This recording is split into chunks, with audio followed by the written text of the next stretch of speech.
At this time, it gives me great pleasure once again to join the team for tonight's Indaba program, where again it's all about knowledge and information as they try to share as much information as possible with you, and of course, try to keep you abreast of everything that is happening in the world today.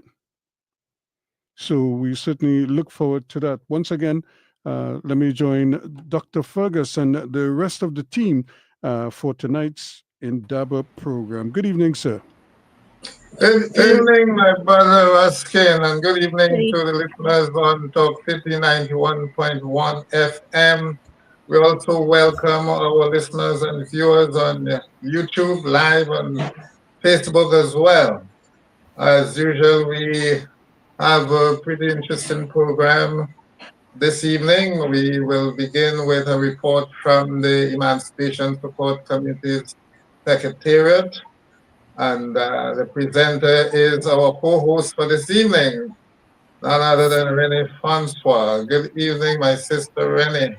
Hi, good evening, We Dr. Fergus. also, of course, the Africa Report is back, as I said, and I have linked it to the feature discussion on Fanon and decolonization, which would be part two, a follow-up to last week. The Africa Report is titled Algeria and the Wretchedness of Colonialism in Africa, the Wretchedness Playing on the Wretched of the Earth, title of that very significant classic, The Wretched of the Earth.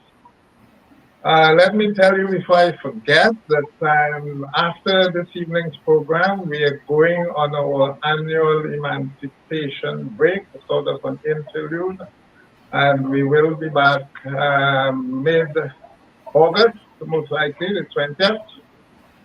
So in the meantime, however, Indaba will continue on Talk City with selected reruns. Good evening, my sister. Once more, good evening, Renee. Hi, good evening, Dr. Fergus. Good evening, Ruskin. Good evening to all our listeners. Thank you for joining us again tonight. So, if I'm permitted, I'll go straight into the report from the Secretariat. As you would have mentioned, we are in the midst of emancipation season. We love here at Emancipation Support Committee. We love throwing this Pan African Festival every year. We understand its significant contribution to the nation, to the region, and even to the African continent and wider diaspora, particularly in fostering those connections and rebuilding those bridges.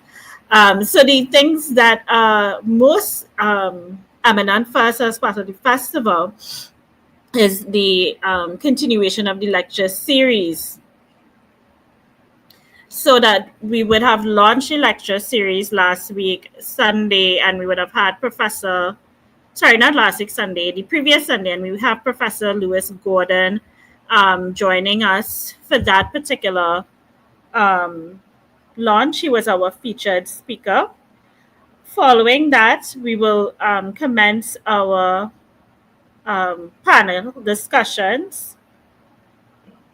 Sorry, forgive me. We will commence our panel discussions, and the first one is entitled Miseducation of the African Child. And for this, we can look forward to really having young persons join the panel discussion and offer their opinions and share their views and their own experiences. I know that we at ESCTT is particularly excited because we have been able to engage at least one of the past students of the National African History Quiz, one of the past competitors. And having spoken with her, and engaged with her, she really highlighted how participating in the National African History Quiz really shaped her outlook with respect to her African identity, really helped with her self-esteem, and just raised her consciousness, helped her to gain a better understanding of those issues which affect persons of African descent. And she has gone on to do her own further research with respect to the experiences of us as Afro-Trinbagonians and the wider diaspora. So on June 29, like I said, it would be the Miseducation of the African Child. On July 6th, one of my favorite topics, one of, I think, something that is of critical importance to us as persons of African descent in this era is reparations. And we're talking reparations and reparatory justice. Is it the end or the beginning? And I'm very excited and interested to see where this particular panel discussion is going to lead on what the panelists have to say. Particularly because I do understand that the reparatory process is a lengthy process. It's probably certainly not something that might be achieved in my generation. But what does that mean? What does the end look like if there is an end? And possibly does reparations mean something different to different generations? That's also an interesting fact to consider, or issue to consider, I should say. And then our last panel discussion in the series this year is decoding public spaces. And as persons would have known, Emancipation Support Committee, along with other organizations, other Pan-African organizations, have been engaging in this advocacy for decolonizing our public spaces, because we understand that the names that we assign to our streets and our cities, our towns, our villages, our neighborhoods, the monuments we put up, the way we choose to celebrate and memorialize different events and personalities have a definitive effect on all of us here. And so we want to look at what those subtle messages are when we say decoding our public spaces. So that is the end of our lecture series. That will be the end of our lecture series for 2025. And like Dr. Fergus, you would have said, this is the last show for the first season of 2025 for Indaba. So we're going on our little emancipation hiatus because we need all hands on deck. So that's one of the reasons why the show has to go on a little mini break. But you persons can look forward to tuning into the lecture series on these dates, to these panel discussions on the dates I would have mentioned, so that they can still have those very hearty conversations, those robust conversations with us. I want to advise persons for any additional information they want to find out about the lecture series to please visit the ASCTT's Facebook page. All that information will be there. I also want to note that all these panel discussions are virtual. They're not going to be taking place physically. So please tune in to our Facebook and YouTube channel if you want to be a part of the panel discussions live.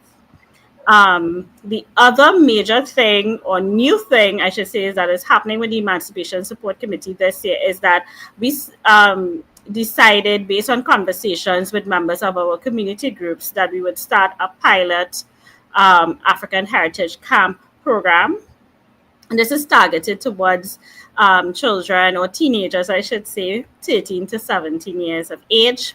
The camp is going to run from Monday the 28th of July to Thursday the 31st of July. So it's in the middle of all the action. It's going to take place at the Lij Yasu Umowale Emancipation Village. That's in the grandstand area of the Queen's Park Savannah. Like I said, all are welcome. The camp is really there to immerse children in different aspects of African history and culture.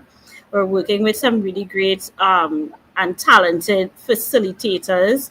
So children have an opportunity to look forward to learning about African dance, drumming, stilt walking, African martial arts, art forms, visual art forms that might be specific or unique to the African experience. So like fabric designing, beading. We want children to also learn about wealth creation and entrepreneurship.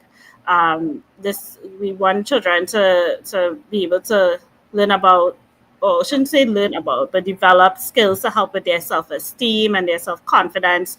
Because you understand, as young persons navigating the world and trying to find yourself can be quite a difficult experience. And we want to, equip these young persons with all the skills necessary to do so, but doing so within an African cultural or traditional context. And we think that's important, and we think that has a lot of value. So the camp runs for those 4 days. It starts at 9 a.m. To 2:30 p.m. And if you are interested, registration is open. Like I said, please visit the ESCTT's Facebook page to register. And yes, please, all is welcome. We will do our best to provide the children with most of the material, if not all. And they get to be in the thick of the excitement once they decide to attend the camp with us. Since we will not be back live before emancipation, Sorry? could you tell our listeners, I said since we are not going to be back live for a while, could you tell the listeners about the opening of Lidj Yasso Mawali Village? Yeah, so the opening is scheduled for the 25th of July. That's the Friday. I believe it's going to start at 7 p.m. And persons can look forward to, the usual cultural presentations from our talented drummers and dancers. Of course, we're going to have our Moko Jumbies there with us. And it's just going to be a really great celebration, not just for the opening, but for the entire period from the 25th to the 1st of August. Great.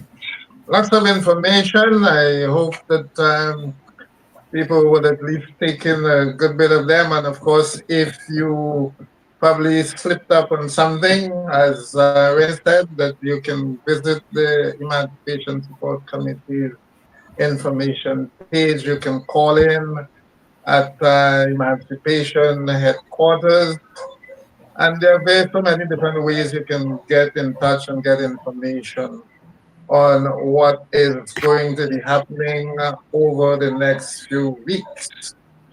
Right. So I am sure some people would be looking for Shabaka to pop in as he often does, but unfortunately Shabaka would not be on with us this evening. So hopefully when we resume in August, we would have him back with us again. The Africa report is up next, and the report takes a historical look at French colonization in Algeria. Algeria was perhaps the first of the African countries to be fully subjugated to foreign colonial rule in the 19th and the early 20th centuries. That is before the formal scramble for Africa, which was set in train, at least, which was accelerated by the Berlin Conference of 1884, 1885. So we are going to take a long view of Algeria from 1830 up to the War of Independence, which climaxed in the independence of Algeria in 1962. So Renee, run the video for us, please. Thank you.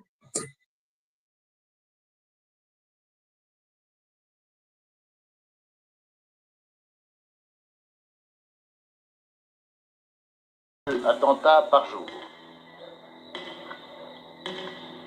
Oui.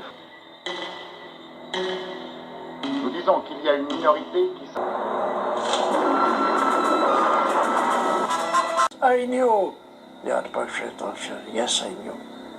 But I found it was better to have some results, even by torture. That was a scene of unbridled violence deployed by France in the Algerian War of Independence, taken from the award-winning 1966 film The Battle for Algiers. and a French soldier confessing to torture. This week's Africa Report is meant to complement the ongoing Indaba series on Frantz Fanon. It is not an engagement with Fanon's ideas, but sets the historical backdrop of his last major work, Les Damnés de la Terre, The Wretched of the Earth. That's the cue for this week's report, Algeria and the Wretchedness of Colonized Africans. I am talking about thousands of men sacrificed to the Congo Ocean. I am talking about those who, as I write this, are digging the harbour of Abidjan by hand. I am talking about millions of men torn from their gods, their land, their habits, their life, from the dance, from wisdom.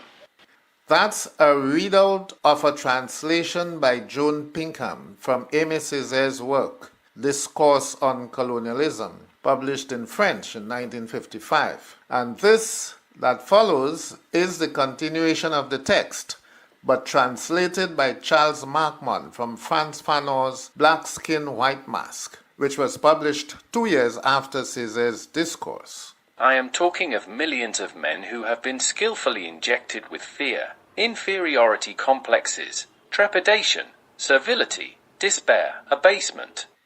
Fanon used the quote to begin his introduction.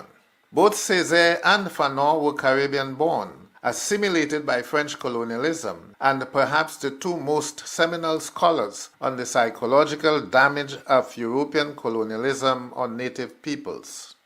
I've described both men as assimilated.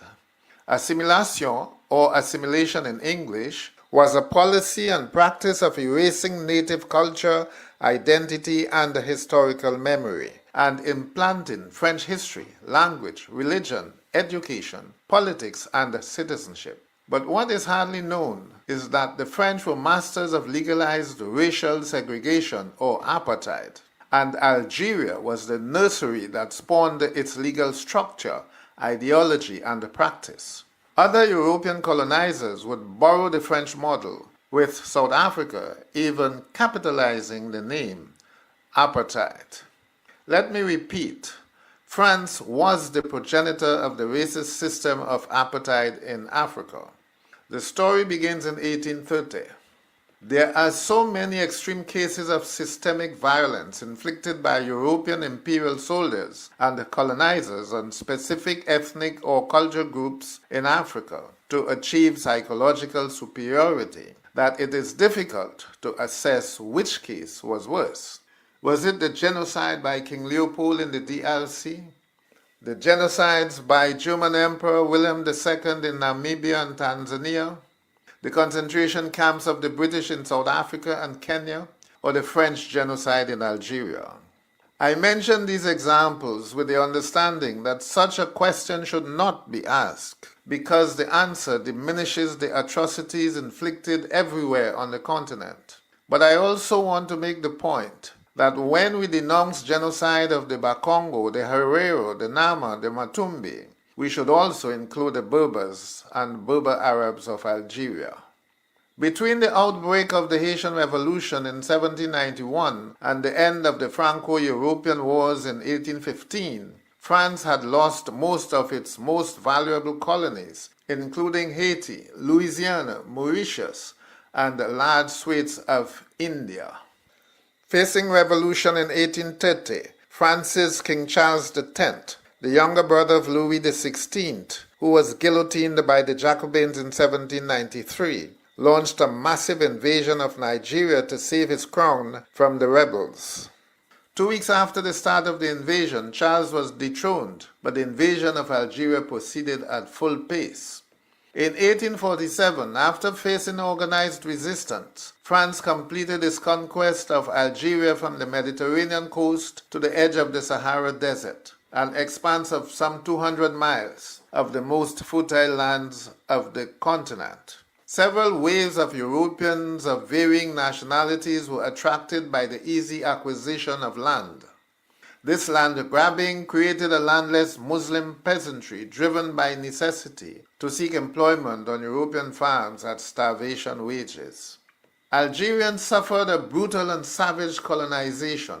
About 25% of the population suffered genocide, and about 2/3 of the survivors were imprisoned under savage torture. France eventually had 3 colonies in North Africa. Tunisia and Morocco were classified as protectorates, but Algeria was treated as an extension of France, not a colony. But France's famous watchwords, égalité, fraternité, and liberté, did not apply to Algerian Muslims. Instead, France applied the term indigène to describe non-Europeans in Algeria. This term carried similar meaning to native and literally meant someone who was not fully human. Granting Jews French citizenship in 1870 deepened the racial segregation in Algeria. 1 year later, the ideology of indigène was incorporated into a code of law called the Indigenat Code, which created a hierarchy of human populations. At the top were the colons, or European colonizers. Next were the Jews. Then came the évolués, or Frenchified Arabs and Berbers. And at the bottom were the unassimilated Muslims, who were compelled to carry identification passes in public, as in South Africa and Kenya. The Indigenat Code legalized the removal of millions of Algerians from their lands to live in exile in the mountains and arid lands bordering the desert. Altogether, over 5 million Algerians were murdered by France during the colonial period. Bodies were cannibalized and parts shipped to France, including 500 Algerian skulls for museum display. Hundreds of tons of gold and hundreds of tons of silver were also looted and taken to France. Algerians had fiercely resisted French invasion from the very beginning and continued to do so right up to independence. The first phase of resistance was military. After the defeat of Abdul Qadir in 1847, resistance was sporadic and often non-violent, although met with extreme French brutality. Between the 2 world wars, Algerian nationalists again began to organize and demand independence. There was a renaissance of revolutionary nationalism during and after World War II. A major catalyst was Egypt, which deposed its monarchy, ousted the British, and won their independence in 1952 under Lieutenant Colonel Gamal Abdel Nasser.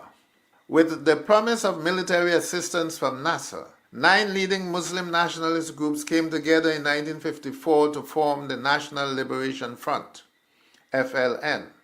Its main objective was the restoration of the Algerian state, sovereign, democratic, and social in the framework of Islamic principle. Less than a month later, the FLN launched a war against the colons and France that would become the Algerian War of Independence. It was the most brutal independence war fought on African soil. France deployed over 1.5 million soldiers, aided by 150,000 Muslim Algerians. Yet France refused to call it a war. By so doing, the Algerian combatants remained outside international law and did not qualify as victims or protected against the war crimes committed against them. 1.5 million Algerians were killed during the war, and hundreds of thousands were savagely tortured by French soldiers and colons. Women and children were brutally slaughtered as collateral damage. French tactics included the use of napalm bombs, the large-scale destruction of villages, and the relocation of almost 2 million Algerian civilians into so-called pacification hamlets to cut off the FLN from its civilian base. Fanon arrived in Algeria in 1957. He analyzed the violence, but he also actively participated in the liberation war. He knew the colons would never willingly give up power to native Algerians, which convinced him that decolonization could not be achieved without extreme violence, equal to the violence of colonization. Thus, he writes in The Wretched of the Earth, national liberation, national renaissance, the restoration of nationhood to the people, commonwealth, whatever may be the headings used or the new formulas introduced, decolonization is always a violent phenomenon the destruction of the colonial world is no more and no less than the abolition of one zone, its burial in the depths of the earth, or its expulsion from the country. How much does this tell us about the pitfalls of negotiated independence and its bridesmaid neocolonialism?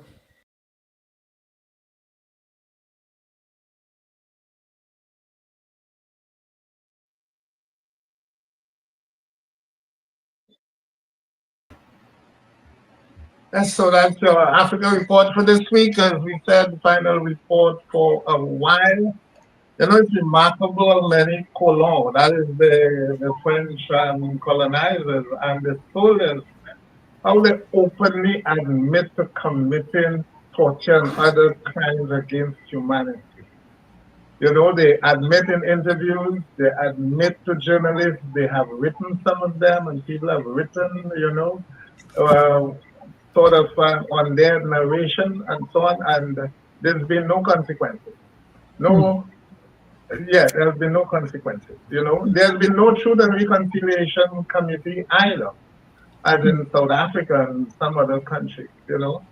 And it's really amazing. So it's not surprising that Algeria is one of the biggest and strongest advocates for reparations on the continent. You know, they have a long list of demands, and they have been making overtures to France for reparations. Because in addition to the material wealth that they have siphoned off, you know, people are still traumatized. And you know something, Sister Asha? A lot of the soldiers were young men, new recruits, you know, these 18, 19-year-olds. Yes. And they were sent to Algeria as a form of training ground and gain battle experience. A number of them are still alive today, and they say they're still traumatized by the violence that they committed. That's right. And what they saw, because they had to follow instructions as soldiers, you know. But we know that that doesn't save German soldiers from the Jews, that they had to follow instructions. So although it was war, they could have chosen not to commit these crimes, even if it meant facing the firing squad themselves. You know, so let's hear some comments from both of you. Dr. Fergus, that was a brilliant Africa report. And you know, one of the things that to link the two with Fanon is that Fanon, as you mentioned, these young soldiers who went and were so traumatized, Fanon was treating those soldiers. You know, they came to see him. He was the psychiatrist that they would come to see. And, you know, and then he was also seeing the Algerians who had been slaughtered and brutalized, and they lost their families. And there he was in the middle of both things, trying to provide that psychiatric care. And that's why he said it's the structures of colonialism that require us addressing, because how do you ask a young man who has been so traumatized, having to engage in such violence, to correct himself, to sit well with himself at the end of it, if you don't admit that in fact what he did and what was done to others is a horrific crime. And this is interesting, you know, Dr. Fergus, because there was a recent event, I don't know if you saw it, in Louisiana, where decapacitated heads of people, just at the end of enslavement, when slavery had finished in North America, these people had left the plantation, and some fell very ill. They found themselves wandering into these hospitals, apparently for care, but they weren't taken care of. And they were eventually, their heads were cut off. Their heads, they were decapacitated, and their heads were sent to Germany for research, for medical experiments and display. Exactly, to discuss this issue of whether or not our mental capacities could be measured by the size of our heads and all of that, that area of science. And the heads were just returned to the African people in Louisiana, and they actually had a homecoming ceremony for these, I think they got about 19 heads, and they were able to identify precisely who this person was. You know, Louise, she was a cook, and so on. He was a gardener, and this kind of thing. And they involved the entire community of African persons there in this homecoming and restoration of these bodies and the heads that had to be properly buried and so on. So, you know, we are talking about just to ensure to our listeners that there they were looking at footage of crimes committed, in the 1940s and 50s. But these things have repercussions to today, because as Dr. Fergus said, there was no reconciliation committee. There was no, some of the people who actually committed the crimes are still alive and are suffering the pain and trauma and so on. And the people, of course, who were violated are missing their families and so on. So, and just as a footnote, the violence didn't end with independence, because Algeria was the testing ground for French nuclear programs. They detonated, nobody knows how much, but they said it's between 17 and 57 detonations, nuclear bombs, and they did some of them very close to villages in order to see the reactions of radiation, nuclear radiation, and fallout on the people. The thing is so gross, you know, people being used as guinea pigs for these experiments. And that continued for years. Yeah. Renee, you want to comment on the Africa report before we go on to the feature? I'm just, you know, sort of piggybacking off of what Dr. Asha would have said, is that these systems of violence robs both parties of their humanity. Because there's something to be said that you, as the violent perpetrator, need to go now and seek therapy and reflect on, because I think it to carry out such drastic acts of violence and on a continuous basis, you have to engage in some kind of level of disassociation. You have to, in your head, you know, look at this fellow human being and say, well, no, this about you is no longer human. And so when I like I had mentioned earlier, to me right now, one of the critical issues for us as persons of African descent in the global African population is reparations. But it also requires persons who have been brainwashed on the other side, so to say, to also engage in some kind of self-reflection, to also engage in some kind of repair. You understand that, you know, we are all fellow human beings here, and you in continuing to perpetuate these systems of discrimination is not serving you. I think it takes a lot more out of you as a human being to, you know, be violent, be aggressive, you know. Yeah, to me, it takes a lot more out of you than to just be a good human being, to respect everyone, to respect their rights, to say everyone has value. So, yeah. Yeah, but there's still significant differences between the perpetrators and the victims. Right? So we should not. Oh, absolutely. Yeah, we can't equalize our sympathies. At least for me, while I see them as human beings, but they're two completely different situations. And a lot of the Colon, the families, still even today, they have organizations, and they insist that Algeria is their country. So that, you know, that shadow of colonialism still hangs over the Algerian people. You never know if war breaks out, as, you know, a number of people fear might happen. You never know, France might decide they're going to take back Algeria, you know. So it is that kind of threat that still hangs over Algeria, you know, as a former colony.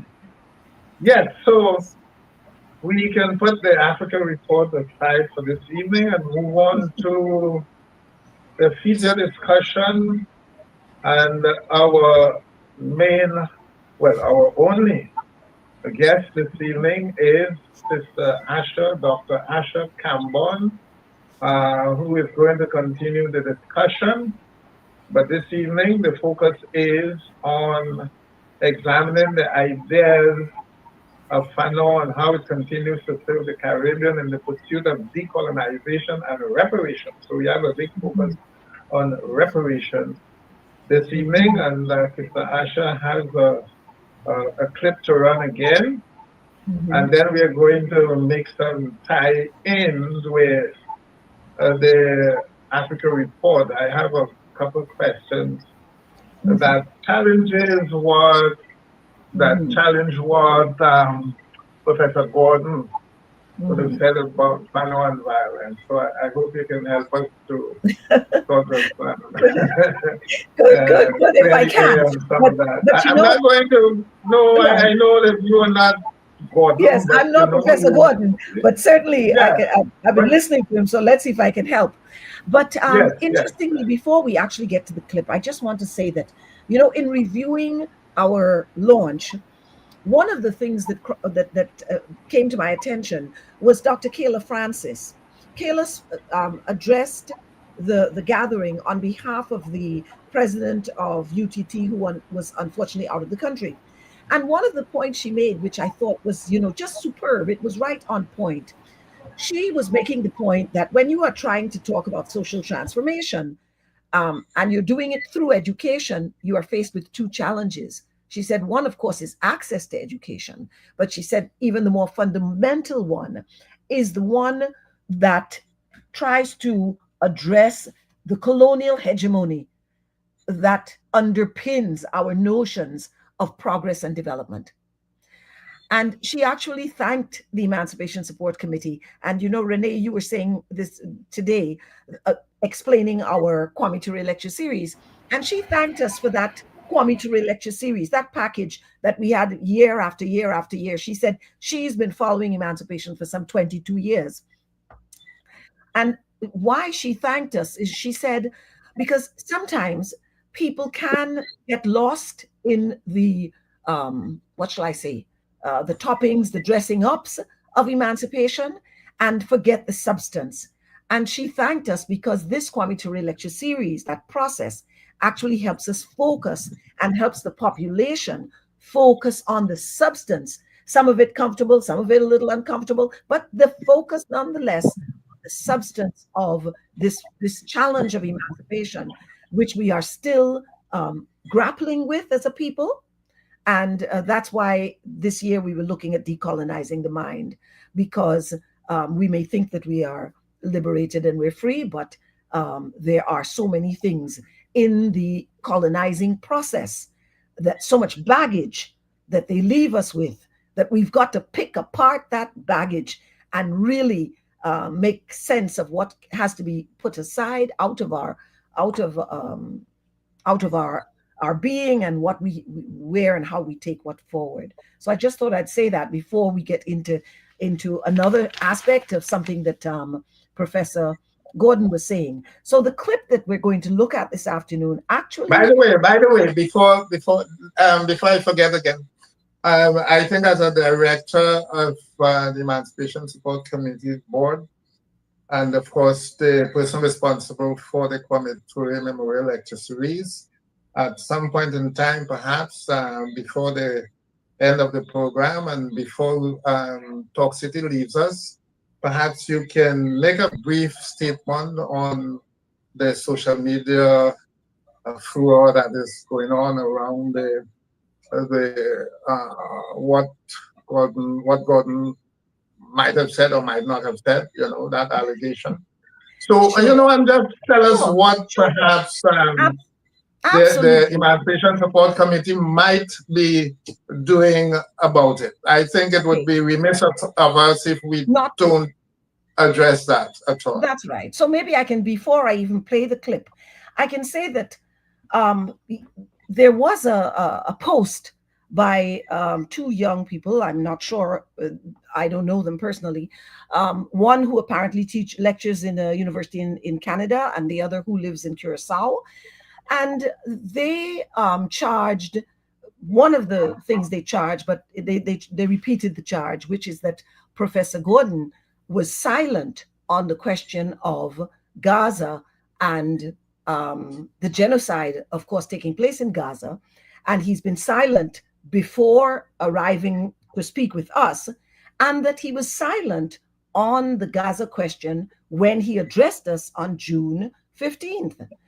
So, of course, when they wrote that and circulated it widely to all of our Caribbean colleagues, our colleagues who are in the Pan-African Network and colleagues in the Caribbean Movement for Integration and so on, it really requires us to respond. So, of course, I went back carefully to listen to the words of Professor Gordon. And did he remain silent on the issue of genocide in Gaza? Absolutely not. So that, I mean, I can quote for you what he said about it. He actually said, which is interesting, let me see if I have it here. Oh, yes. He said, on the escalation of genocide taking place in Gaza, Professor Gordon said, and I quote from the tape lecture, "It is clear that Trump and the US sees the Gaza, West Bank, Palestine as real estate. That is classic dehumanization," he declared. He said the Likud sees it as an opportunity for de facto genocide. There was an opportunity to do something different. It is pretty clear that the project, their project, meaning that the Israeli government project, is on the wiping out of the people. And that was one of the statements he made, and I've taken that verbatim out of his out of the tape. So I think and actually one of the things I'm recommending for the organization to do is to actually put the tape on the website from beginning to end so that everybody can see it. There will be an article that responds to some of the highlights, a couple of the areas that they have raised that highlights directly from the tape what he said, so that it's very. I think they've also made a lot of innuendos, suggesting one of the things they suggested, but I think also requires some conversation, but not necessarily in response to that. But they sort of said that the anti-Zionist project or the anti-Zionist posture or position was at the core of Kwame Touré's Pan-Africanism, which I disagree with. Having spent a lot of time reading everything about Kwame, the 2 books that have been published about him, and knowing him personally and listening to him, somebody could say as well about Kwame that his anti-Vietnam War position was at the core of his Pan-Africanism. And that would not be true. It's a principle. It is a principle of colonialism and the denigration of people and the liberation of people that must be as a response to that denigration. That was what was at the core of Kwame's Pan-Africanism. And of course, the love, the other side, we sometimes when we're young and maybe when we're feverish about revolution and struggle, we forget that it is the love for our people that wills us to sacrifice and to engage in the kind of sacrifices that people like Kwame Touré engaged in, and like people like Fanon engaged in. You can't do that just on, what shall I say, an analysis of what took place. You have to do it based on love. So I think they took it a little far when they made these kind of challenges that, this is what was at the core of Kwame. No, I'm sorry, that's not at the core of Kwame. But that's for another time. Maybe we should go straight into hearing what Professor has to say.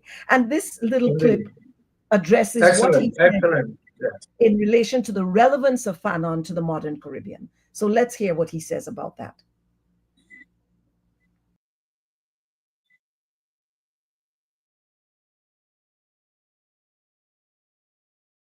The question is going to be how you're going to do that. Well, to understand this, you need to understand an important nuance. In Fanon's writing, once he talked about violence, he also had a critique of a lot of the people who were engaged in the national liberation struggle. And that's because Fanon knew the distinction between liberation and freedom. Liberation is a necessary condition, but you don't stop at liberation. Because all liberation is the unshackling. A lot of people thought they were free when enslavement was declared illegal. Then a lot of people thought they were free when they had national independence. But no, all that is a beginning. The thing you have to do now is build freedom. But what is freedom? Well, freedom, as Fanon understood it, was profoundly existential and relational. Freedom is about building a livable world. It's about, in fact, the word freedom, its origins is in the word friend. It means, and when you think about it, friend is a relationship. It's about building a world in which you can have the kind of meanings that you could live by. This is crucial because you see, what's meaningful for one generation, that's what he meant by it, is not necessarily meaningful for the next generation.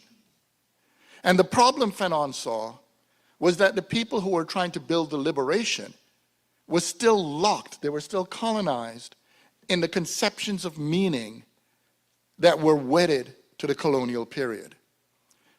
If you look at almost every post-colony, the moment they're no longer a colony, they connect with the rest of the world. They become creative, they use all kind of language, they have different foods. If you go all over the African continent, there's African hip-hop, African jazz, African samba. You look all over the Caribbean, we know how Caribbean music go everywhere, global. All in the arts, when we look at all the other levels, great. But where you don't see decolonization is in the institutions of power. You go all over the world, whether it's Asia, Australasia, South America, the Caribbean. Well, if you look at what are the institutions of power? The economy, the government system, how you organize, whether it's you call it parliament, senate, whatever you call it. The religions, those are institutions of power. The educational systems, institutions of power. Okay? And what Fanon noticed, and not only those, another institution of power, believe it or not, and he brings it up, is architecture. The way we arrange cities, right? What would fit living in the Caribbean and fit living in equatorial Africa is very different. In fact, you know, I love our fellow Kuti, his song Gentleman. You ever heard that one? Yeah. The idea that you're going to live in a hot zone, you see, I'm wearing a wonderful Senegalese suit. And by the way, this was developed in the Caribbean. It wasn't developed in Africa. And then Africans said, why are we wearing wool suits with ties and hats and wool stuff in the heat? So you have to develop what fits. But a lot of the post-colonial states, although they liberated the nation, their weddedness to meaning, organizations of meaning from the past was shackling the nation at the level of meaning. The other generations, Fanon argued, need to have access to meaning. They need to transform the institution, get creative ways. And by the way, this is not to say they're not doing it, because I have to tell you, I was in Tobago at the end of March. And Trinidad has a fine tradition of brilliant intellectuals who understand what it is to look forward. A good example, and thank you for your support. I'm talking about, you know, our esteemed colleague, principal from St. Augustine, a son of Trinidad, Stefan Alexander, a physicist, saxophonist, and much more. He drew upon his proud Trini identity and goes and connects it to his African and his East Indian identity. And he organized 60 of the world's top scientists here to come to Trinidad and Tobago to rethink the meaning of science and what it is to have science in the global south. That is a generation taking on their mission. And there are many other examples of this. We do it as musicians, we should do it as economists more, but we also should understand building new science. That is a condition of using our abilities for empowerment. So with that one, Fanon was clearly not only endorsing the question of power, but the question of black power is the idea of creating flourishing and growth. Now, there are others that we could think about. Clearly, the obvious one that has to be put on the table is that Fanon, and this is hard for many people, he was anti-nation state. Fanon took the position that humanity has outgrown the nation state, but like that other example, we're clinging to an organization of power that was designed for a different world. You see, nation states have inside outside. You know, when I landed, for instance, in Trinidad, in Port of Spain this morning, the immigration person did not only want to know if I had good papers, but she wanted me to have the exact flight number in which I would get the hell out. That's nation state. Nation states produce vulnerability, refugees. It creates, right? Think about it. When labor is very poor, it wants to go where opportunities are. But if you have nation states, you're going to have vulnerable people to be taken advantage of.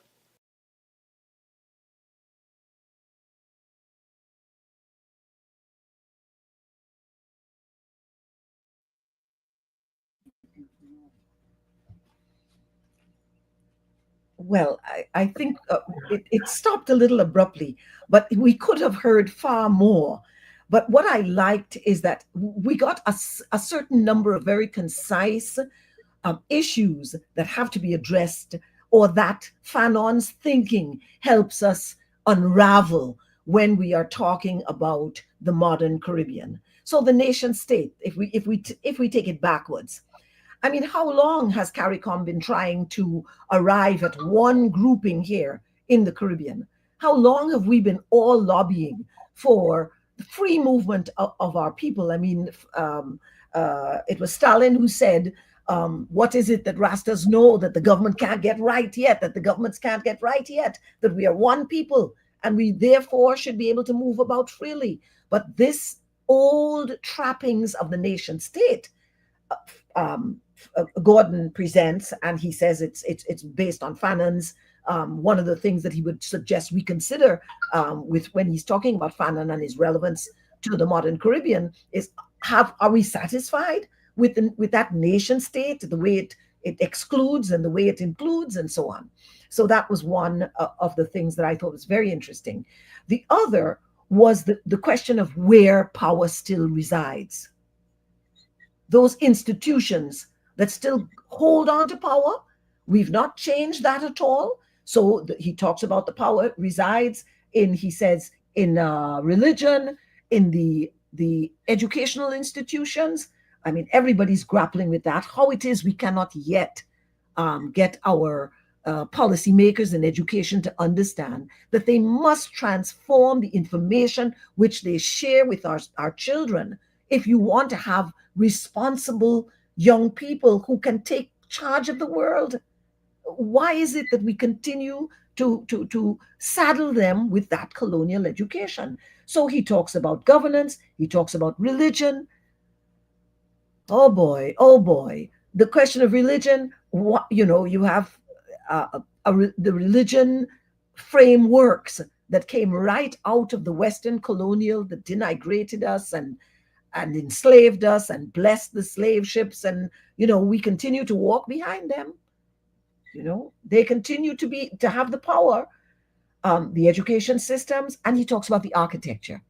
And I thought that was interesting because we have been grappling, Dr. Fergus and Shabaka, and they have been grappling with this issue and finally pushed the government to even recognize that something has to be done about the use of our public spaces and how they are presented. So he advances that this, if we defined freedom, and what I found was interesting with Gordon and him explaining Fanon's definition of freedom, because then it began to sound a little bit like Amartya Sen and his definition of freedom and capabilities and almost empowerment, So I thought that was very interesting. So that, in fact, that's why I think there was the Black Power Revolution, because people felt, well, yes, we had independence, but we're not empowered people. We are not people prepared to engage. They have left us excluded from power, and power is being, happening elsewhere. So I thought those were some of them. If we had listened a little longer to Gordon, he highlighted one other, which I thought was important, and we'll probably catch that at another time. But we're going to put the entire lecture on our website, and that way everyone can listen and dissect it themselves and see whether or not he did what some others have suggested he did, or was he talking? What was he talking about? So one of the things he said Fanon decried was mimicry. And he challenges us to be bold in innovation, use of ideas and technology. And he gave the example at the beginning of the lecture when he talked about that session he attended in Tobago, where this young physicist brought all these scientists that are of Afro-Caribbean, Afro-India-Caribbean descent back into a meeting, and they all sort of pledged to try to address the crisis that we face in the Caribbean and the global challenges that are imposed upon us, and in their own scientific spheres. So I thought that was interesting. And as he decried this mimicry that we've got, when do we rid ourselves of the mimicry of Europe, And of course, that was the final words of Fanon, They're killing man everywhere, but they keep talking about human beings, everywhere. So it's, so he said we've got to be bold in our innovation and use of ideas and technology. So those were some of the things that I think I want to highlight based on what he said. Back to you, Dr. Now, I tend to challenge the application of mimicry to our people, I think that's a simplification of the behaviors that we see. I think it generally is a sort of programming that we have been through for generations. And any psychiatrist would understand that once you're programmed like that, you really don't have freedom to think and freedom to act.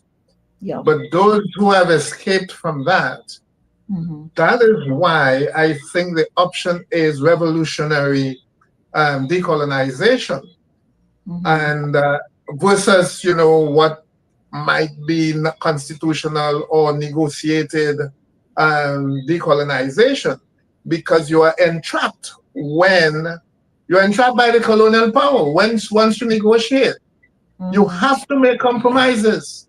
We have seen it in some of the most powerful, political parties that took independence. The power of the ANC would have been diffused through negotiations for the transfer of power from the Boers to, the ANC. And we have seen it all over in French West Africa.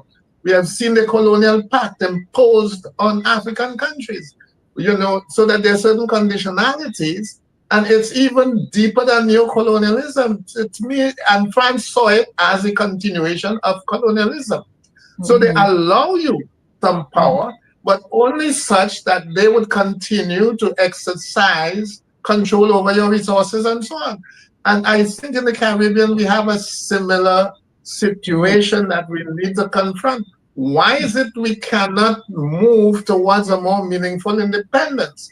Do we know what was written into those agreements, or what really transpired at the negotiations, Leicester House and so on? Do we really know the concessions that were made and perhaps written into our constitutions and so on?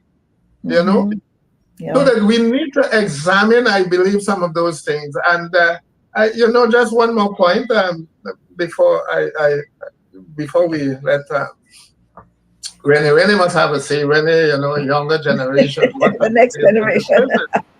Yeah, now, to me, Fanon engages in dialectics in a sense, and it is difficult to unravel some of the apparent contradictions where he emphasizes violence. For example, the tail end of my report, where he says that, decolonization is always, he said, always violent. It's a violent phenomenon. Now, that always, to me, reminds me of a Karl Marx and this maxim that the history of civilization is the history of class conflict. It's like a law of civilization. So if you say the destruction of the colonial world is no more and no less than the abolition of one zone, its burial in the depths of the earth, or the expulsion from the country, you have to expel the colonizer. Yeah. And if you don't, you feel like what Haiti did. Haiti understood, because under Toussaint Louverture, there was the policy of keeping these guys, to help to push the economy. They had all the connections overseas, export, import, and so on. But then he realized, so long as you have a significant white population, it's like, the Trojan horse. It's like that fifth column you're cultivating your own disaster, your own demise. Expulsion. The Spaniards did it. They expelled the Jews and the Moors. A lot of them have understood that thing. I'm not recommending one or the other, but I'm just looking at the history of this thing. That expulsion. And that is it's expulsion that has given the Sahelian states, the revolutionary states, I call it the AES, a little bit of room to do what they see as necessary to implement the true independence of those countries. If France had remained there, they could not have done that. You have to expel, you have to get rid of them. So that sort of the violence, whether or not decolonization must or should deploy violence in order to create, true liberty. And I'm talking about liberty to act, liberty to transform, and not simply liberty to control the governance, because political control is not enough. We have seen it in South Africa. Political control alone is not enough.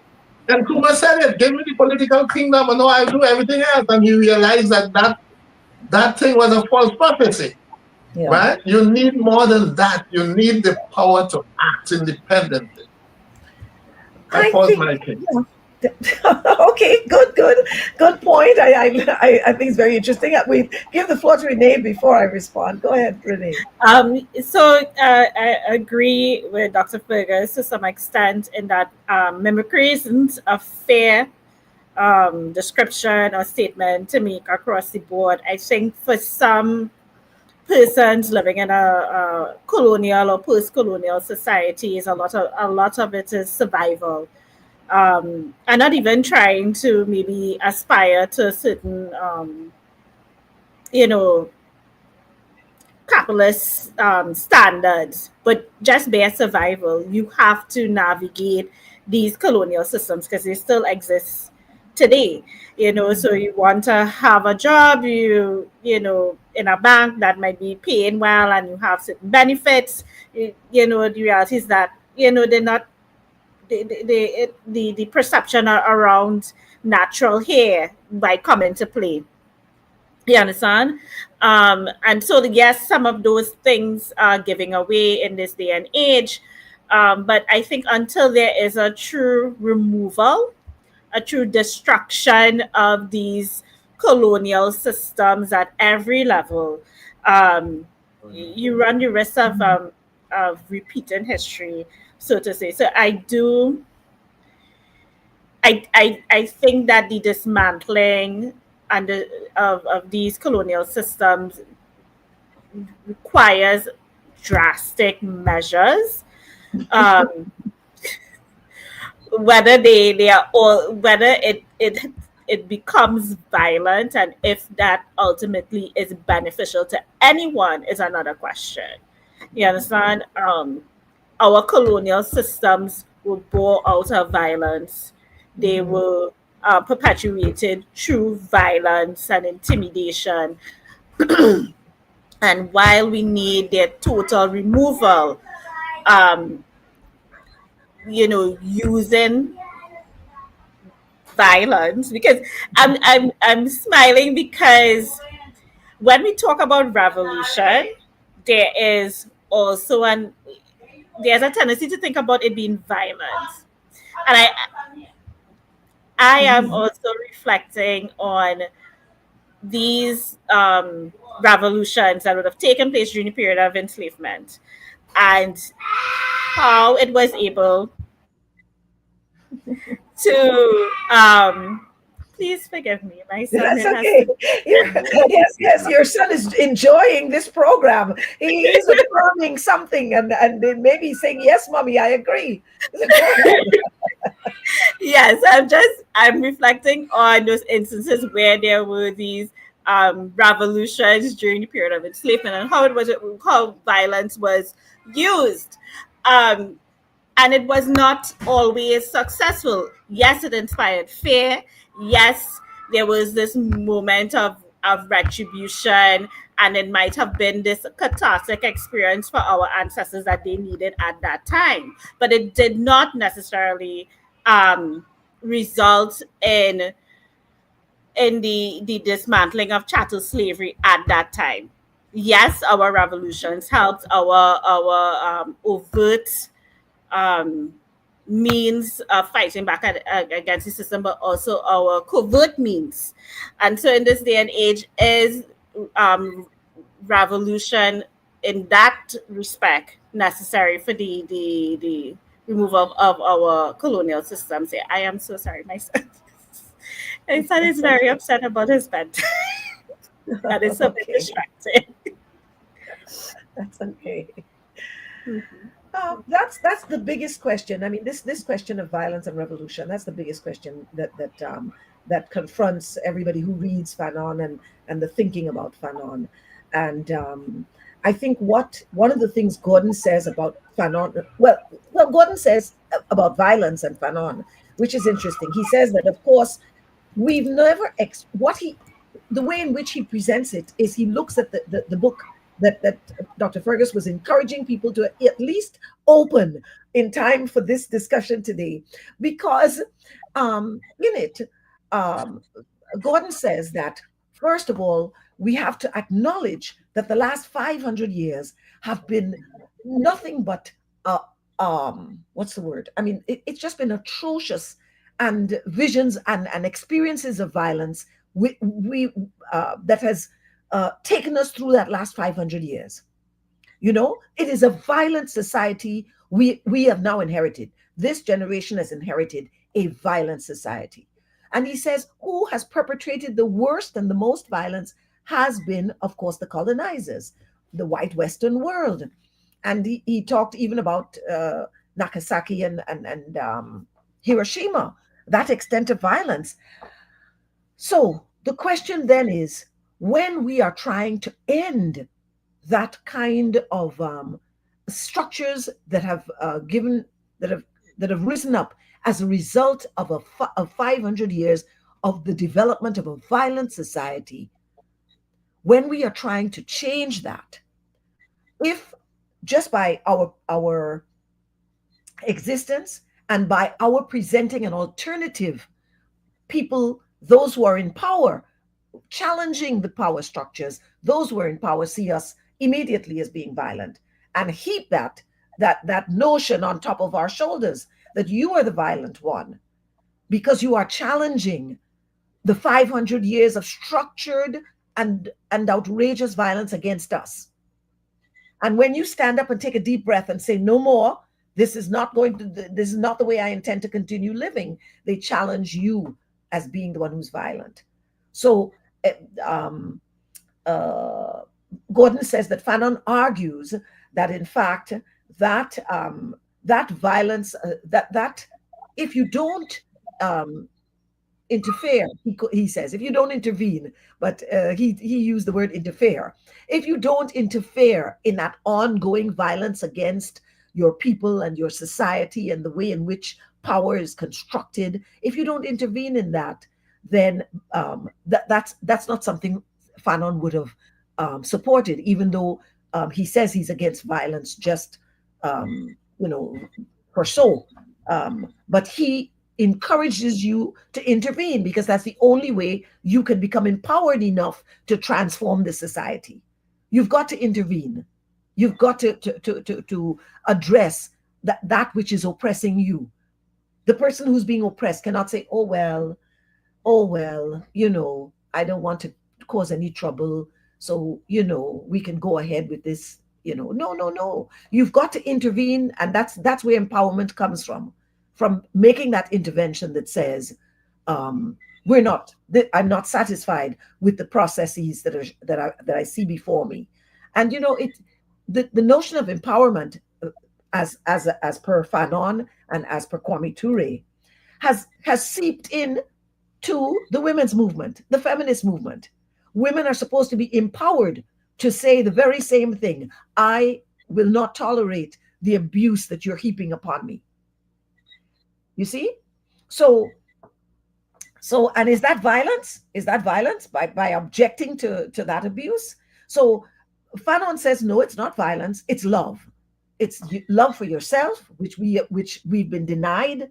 We've been denied that love for self that says, I love myself and I love my children and I love my family. And I don't see why we should be experiencing these oppressive processes that are taking place.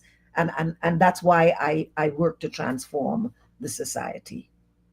So, I mean, that's the most I can say about it. It's a difficult question. It's an interesting and intriguing one, nonetheless. I will not be a convert to Professor Gordon's perspective. Let's say I respect his views. He's the expert on Fanon. Yes. He is the philosopher. Yes. But I beg to differ. I do not concede to the point that Fanon would have opted for love in order to transform a colonial situation that he believed was grounded in violence. Oh! I don't think he says what that. He called violence in its natural state. No. He's not saying that. Am I getting him wrong? Correct me. Am I getting him wrong? Yeah, you're getting it wrong.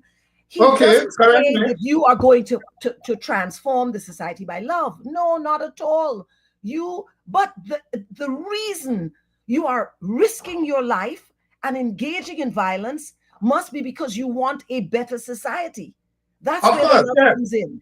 That's where the love comes in. Not because you just sit there and say, oh, let's throw flowers at this oppressive state. No, he's not asking, and he's not saying that that's what Fanon said. So it is the love that makes the violence necessary. That's right. That if you don't love yourself, as a matter of fact, one of the things he says is that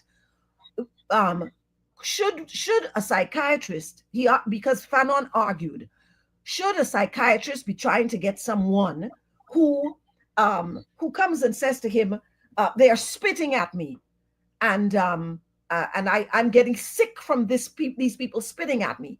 Should the psychiatrist say, okay, try to figure out how you wash your face and don't take it on and continue your life? Is that the answer? And he said no. Fanon would say you have to change the structures of the society so that they cannot spit at you and that they will not spit at you. You see? Well, I accept that. I accept that point that if put like that, but it still means that violence. But he says, what is it that sustains you? What must sustain you is your love. And that's the point I want to make even about. No. Okay. There's nothing to take back as such. I accept that. I accept that point. But it still means that one of the most fundamental ways, methods of taking back your country in order to bring about the emancipation of your people so that they can also experience their greatest potentials as human beings, it may necessitate violence. I just want to end with by citing, not that I agree, not that I subscribe to it, but I just remembered some of these, quotes that tend to challenge your intellect, where during the French Revolution, Robespierre, one of the leaders of the Jacobin group, Maximilien Robespierre, I think was his name, where he said that revolution, how did he put it? At times of revolution, violence becomes a virtue. Yeah. So even the exercise of revolutionary justice. Exactly. Yeah. Yeah, I would say what Fanon says is that it cleanses you. Fanon actually argues that it cleanses the colonized. And I think Memi did too in The Colonizer and the Colonized. Memi argued that it cleanses the colonized when he's able to extricate the powers that be that have their foot on his face and on his head, when he's able to push that off violently, because nobody's moving their foot unless you move it. That cleansing, that actually cleanses the colonized. The countries that are most respected in the world today are those with nuclear weapons. The potential for mass violence. Those are the ones. Now, as I said, I'm not advocating violence, but when you look at the facts on the ground, it's a world. Imperialists respect your potential to inflict violence on them. That they respect that. They respect that. If you don't have that, they don't respect you. No. And they're going to manipulate you because, as Jean-Paul Sartre said, they have the word, they have the control and use of the word. And, it's what you said at the beginning, that if you resort to violence, they condemn it. They condemn it. But they do not hesitate to deploy violence to control you. Absolutely. They don't. Absolutely. You see? They don't. It is a world. So we have to look. We have to acknowledge that Frantz Fanon made a significant contribution to understanding the colonial situation, as we call it, to understanding the colonizer and the colonized, both groups of people. And of course, assimilation was not only a French phenomenon.